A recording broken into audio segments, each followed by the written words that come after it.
Next, we'll talk about color. Make sure not to use color alone to convey information. For example, hyperlinks in this document are the color blue, but they are also underlined. So color alone is not being used to convey important information. I can tell, even if I can't determine the color, that this is a link.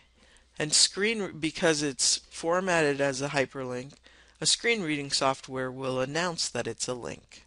But if I'm colorblind, I will also be able, and can't see blue, I will also be able to determine that this is a link because it's underlined. It's also important to use sufficient color contrast when you do use color. You can usually spot when font color doesn't have sufficient contrast with its background color, but there's also a nifty free tool called the Colour Contrast Analyser. See the pcc.edu/access website for a link to this tool and an explanation on how to use it.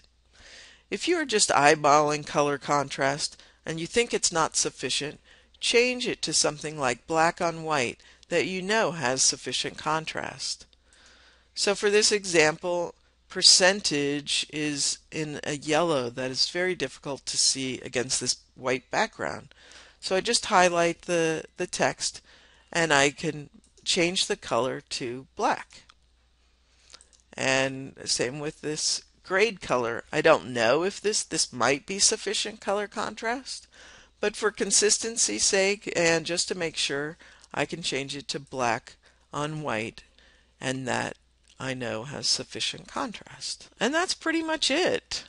See pcc.edu/access for more information. Thanks for watching.